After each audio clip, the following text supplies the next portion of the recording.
Well, from what like I'm hearing right now, like I'd say like the closest comparison I think of in the West is people maybe pay for like an experience if they have like a really weird fetish or something, right? And it seems like in Japan this is just like the social fetish in a way where it's just they're paying for like a certain experience that maybe they can't stay out in normal life. It was cool on the surface. Why are you laughing? Why are you laughing? It's really true though.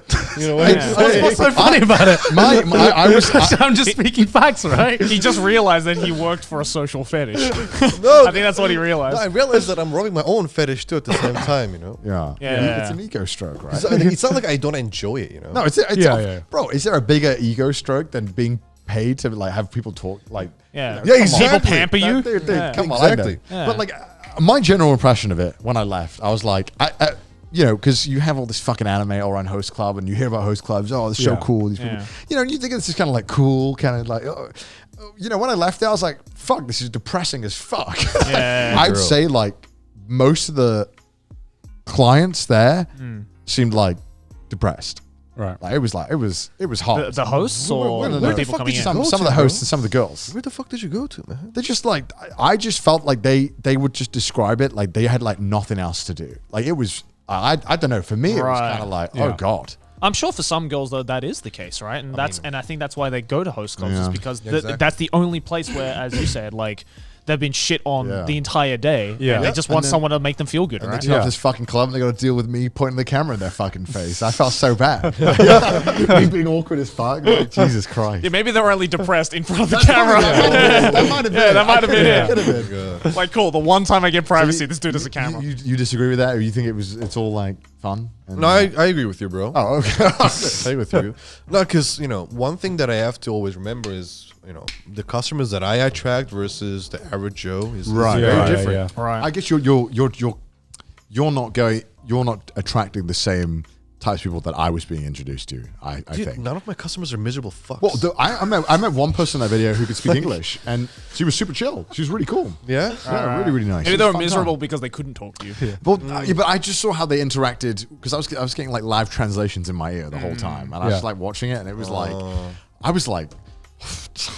Right. What was it like the stuff they were talking about was depressing, or it was just kind of how like, or just the atmosphere? The atmosphere, it was, don't get me wrong, that seemed like the club was going well, but like sometimes they would say things and I was like, Jesus Christ. They would say something that was like, they were trying to like, I don't know, they were trying to go for something and the guy was just like, and it was just like, oh, fuck, like watching car crashes or something. It was just like, oh my God. It's like try not to cringe compilations. Yeah. It was, it was interesting. It's weird. It is a weird world. It's strange. What's like some of the weirdest shit you've seen? I'm sure you got stories out the arse for that. that you're allowed to tell, obviously. Muda, get ready. Okay, keep in mind we have to air this to like 1 million people. Yeah. So what you can say and not have the fucking yakuza up our ass or whatever. He's like filtering himself now. No, like family-friendly stories, right? No. I mean, when people think crazy host stories, they're gonna think of some crazy. Yeah, we're not on fucking BBC. Yeah, but also you have to think about the current people who employ me as well. They might see this shit and be like, oh wow, this is the guy we're in trust with. Be as generic as possible. Yeah. Okay. Some generic things you've seen in the host industry, or some dodgy things that go on in the host industry. Dodgy things. Yeah. Wow. Or maybe something you personally experienced that you thought was a bit dodgy. Ooh. Well, I guess this is an interesting one. So the way they do their shime kokan in Japanese. So this is the way you actually boost your numbers within the industry. Right. So shime is, as I mentioned in the beginning of the episode, this is when you have people choose you as their daddy. The more people choose as your daddy, your rank gets higher. Billboard, so people notice you more. So one way to do that is go to other clubs like kyabakura, like female-oriented clubs, as your host boys. And then like girls bars and stuff. Yeah, exactly, and give them your vote, and then tell them this is where I work at. Give them your vote. You gotta come here and vote for me, and they're like, all right, sure. And then they come vote for you. It's like presidential campaign. It's like politics. This is literal politics right now. Yeah, I guess if you say it that way. do you have like a tagline and shit like that? So it's like, Jan, I will ask you what you are doing here. Hello, I am a Chad. My name is Chad. Did you have to do that as well? Like, would you have to go to like girls' bars and like and stuff like that and be like, a lot, dude. The shacho would like just take all of us, people who build that night or the people who are like chilling with other girls that night. Late into the evening because host club finished at like 12 p.m. let's say. And then we would have like a subsidiary bar. Why does it close so early? Why does it close at 12? Laws, bro. You just take it to a different venue. And, at that bar, it's still same shit. Everything is expensive as fuck. But, you get to just be a bit more relaxed and then more intimate, let's say. And at that place, if you're staying there for long, Shacho would come there and be like, yo, guys, we're going somewhere and get the boys and go to a club, let's say, after. It could be like a kyabakura or like whatever, establishment you can think of in Tokyo. Right. Yeah. And then, the Shacho would pay for everything. I've seen Shacho pay up to like, 6-7K US one evening for like 3-4 guys total. Jeez. He would just shell the fuck out.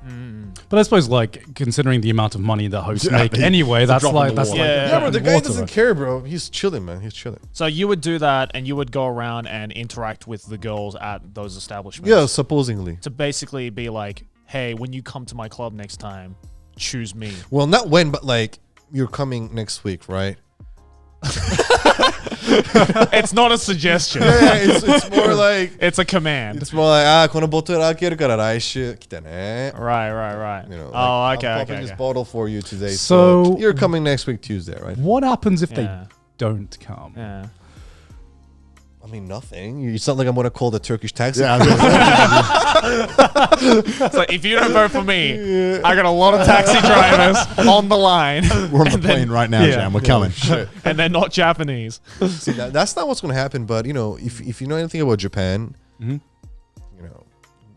verbal agreements mean a lot. In Japan, rather than paper signing, most deals are done through verbal agreements. That's because is that true? I think a lot of things in Japan done by like on paper agreements from my experience. I mean, that's also true, but if you look at, I think socially speaking, socially and traditionally, for example, like a lot of verbal stuff holds more value to it, especially if you have like it's all about the respect, like renowned family. If you're from like a renowned family, for example, and you don't like uphold your promise, and you risk losing that fucking reputation for your family. Like your family will fucking like whip you.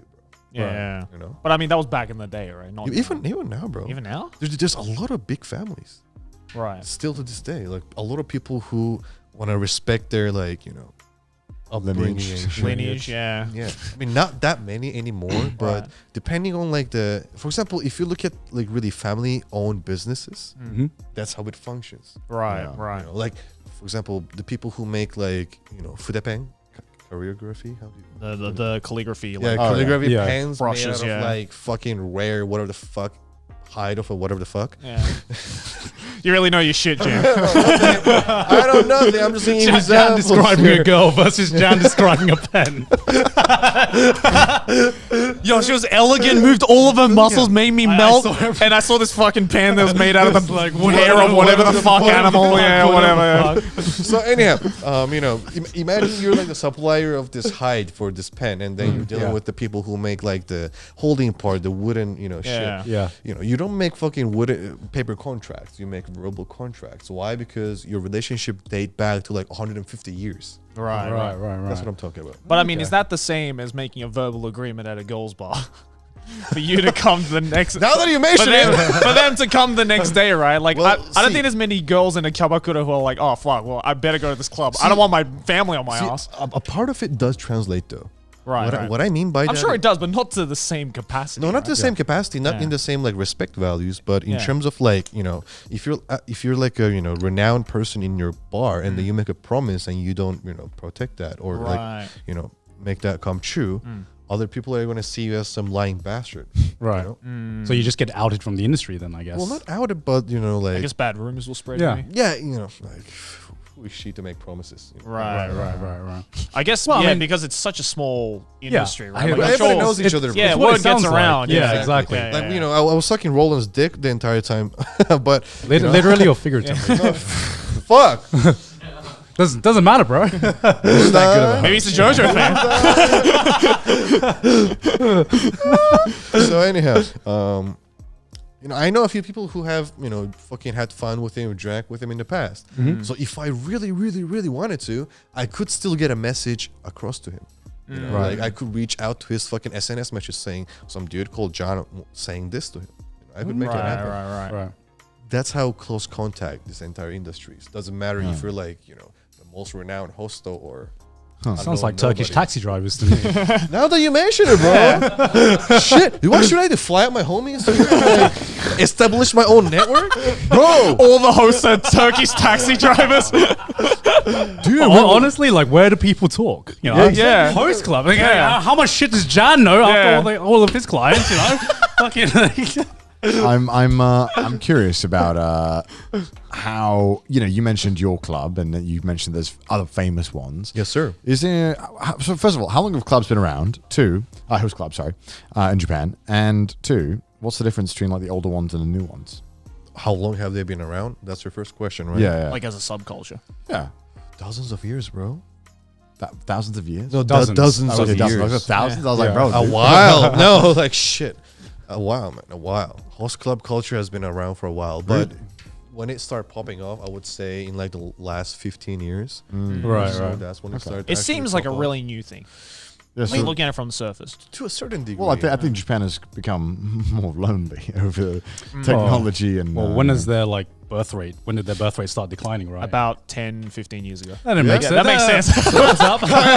That makes sense. That makes sense. So what's the difference then between like a club that's been around 50 years? How do they do business? What's the difference between that and like how say a club that popped up like 2 weeks ago works? Well, I was saying, for example, a club like Prachina Yeah. that hosted, one of the most legendary hosts of all time, like Rolando. Just by hosting them there, they can up their name value. Meaning, people who don't know anything about host clubs, they get the club's name into their ear through social, Right. anything goes on like Twitter news, fucking Ryan news, anything. They kind of see that exposure. Club name. Right. I mean, it says a lot that I know Purachina, even though I've never. Yeah, exactly. I don't even know where it is. There's these fucking vans that drive around Shinjuku. Oh yeah, They those just fucking massive screech vans. Yeah. this horrible music out with like these. Oh, that's what they Some of are. them- Yeah, some of them are host Oh. clubs. Yeah, I didn't know. Yeah, it's awful. It's the most It's horrible a stuff. fortune to get those too, Yeah, I can The imagine. car with your face on it and just Yeah. waving Yeah. by. Yeah. No, all I hear sometimes are just like the fucking like the political people were just shouting things Bass out. boosted speakers. You can't even hear what they're saying. They're just Yeah. being loud. Yeah. and It's so annoying. there's also the one that feel you. goes around in like Shinjuku and Shibuya all the time. That's like Banina, Banina, Banina, Banina. God, I can't imagine being the truck driver, man. Like how long is this shit? I have actually seen like when one of the vanilla trucks went past. I was like, Yeah. I want to get a look of this, like the actual driver's face. Yeah. Yo, he looked brain dead as fuck. It's Like he was literally like, It's got to be that meme from Caroline, the guy on the PC. Like that's what he looked like. yeah. So go ahead about the difference between the clubs. Yeah. So what would you say? Like, is it like a difference in service, or like the way that they do it, or The like rules, the yeah. rules? Everything. I'll say the main difference is cut. What? Oh. So dramatic. So dramatic. I need to pee as well, actually.